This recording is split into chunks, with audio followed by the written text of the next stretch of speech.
Jambo, jina langu ni Peninah Karibe. Niko katika mbuga ya wanyama ya Amboseli nchini Kenya.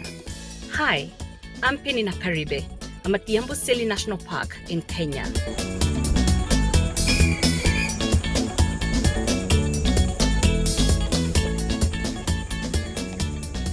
Amboseli National Park has such a rich history. The name Amboseli comes from the Maasai community.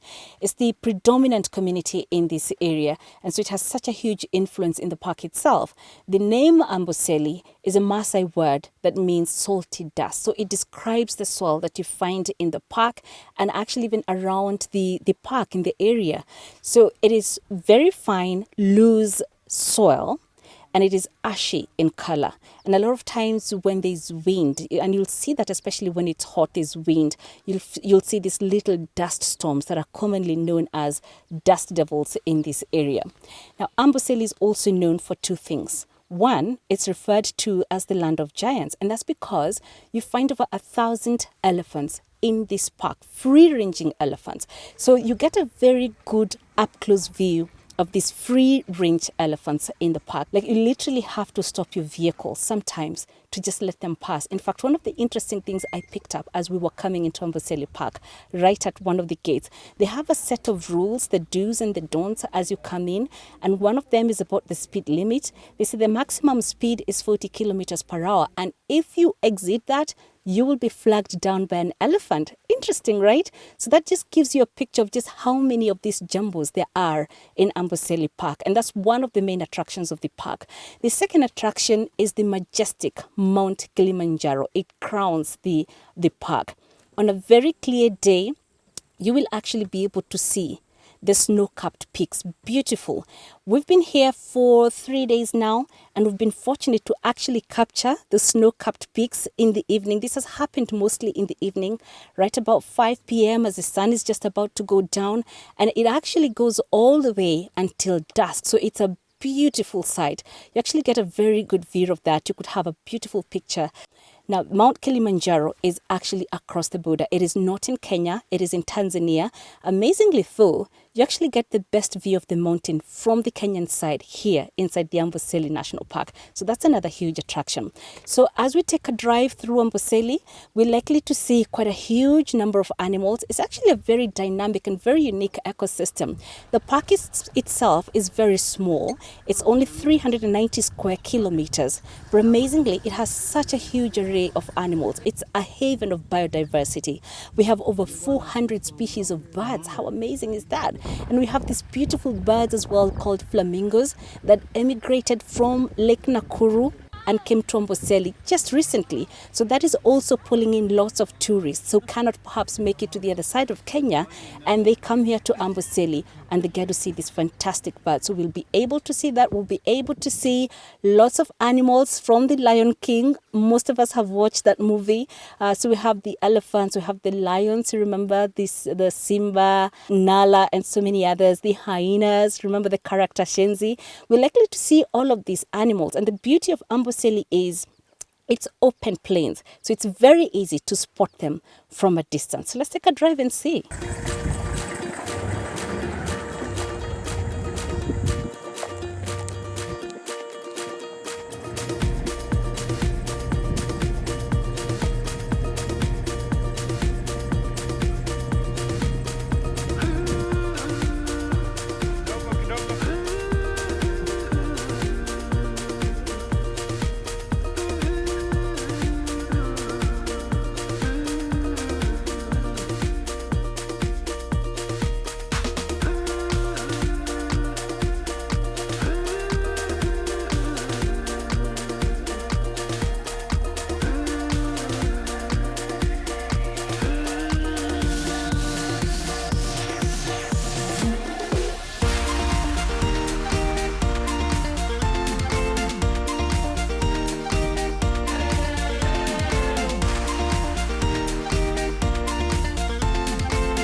There's quite an array of animals to be experienced at Amboseli National Park. And the beauty about this park is that you don't really have to struggle to see the animals.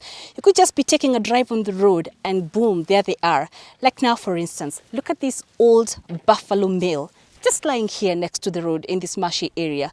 So one of the things about such bulls is that they tend to be chased away from the herd. Sometimes it's because they can't even keep up with the pace of the rest of the herd.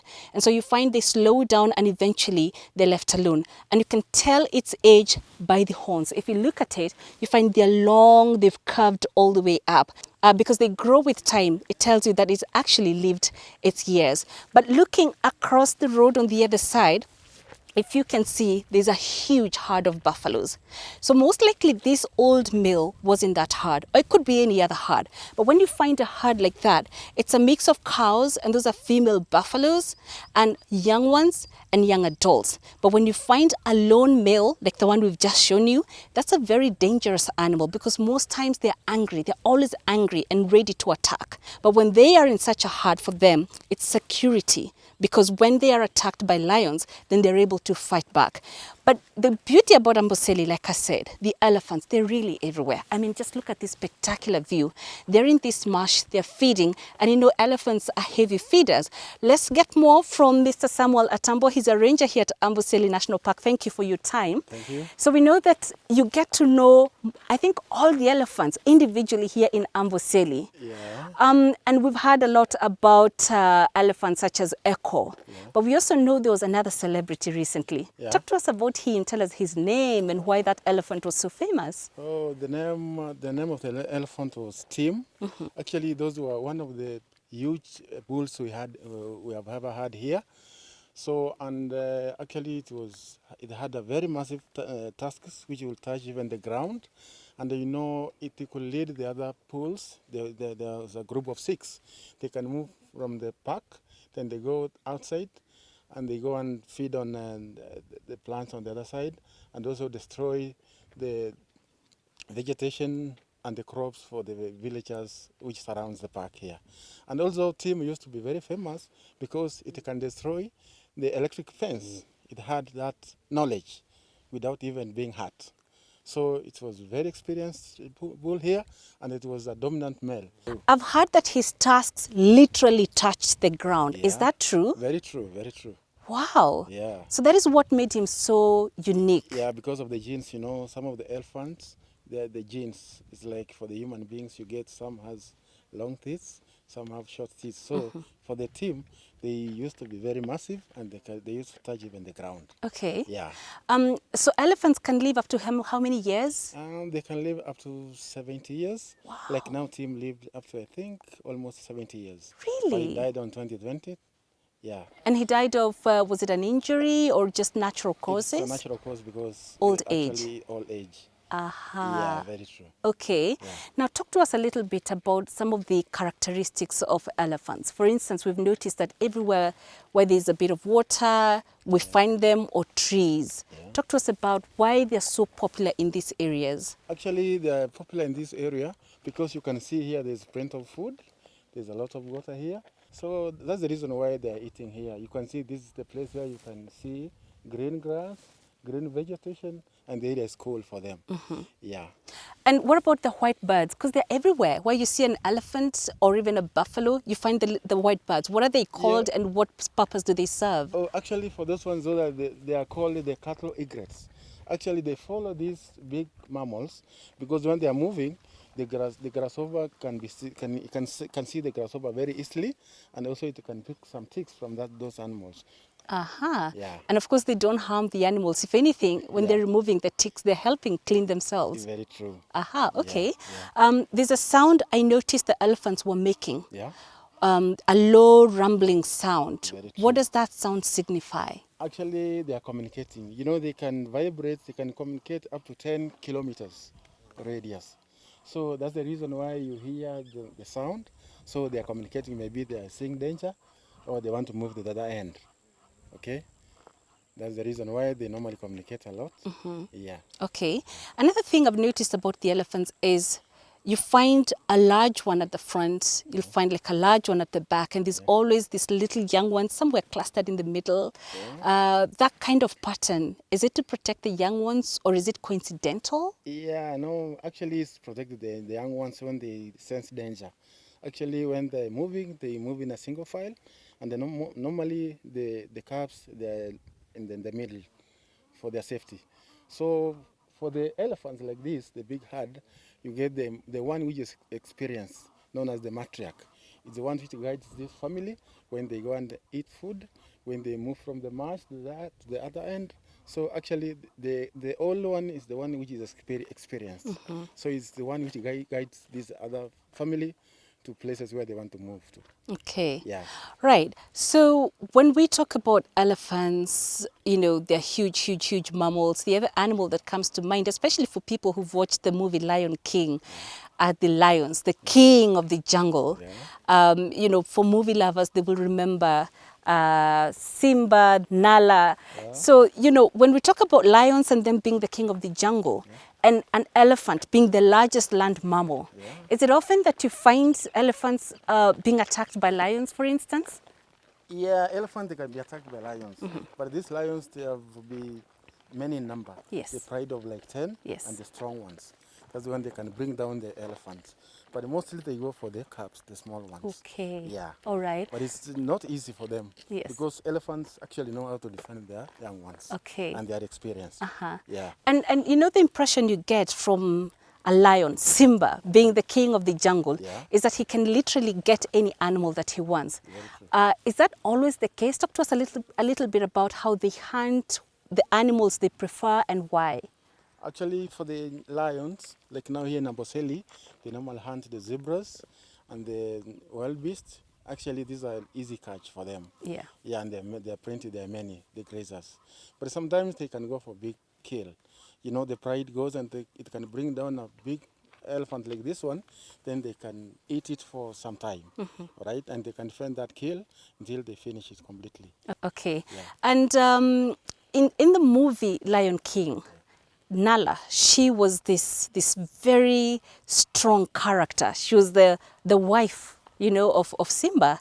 And I think she played a very important role in just helping him conquer his enemies. And I think that brings me back to the lionesses, because they are the ones that hunt. It's not the lions that hunt. So the lionesses, how do they hunt? Why are they so central in a pride? Actually, for the family of lions, the dominant female is the one which guides the family when to hunt.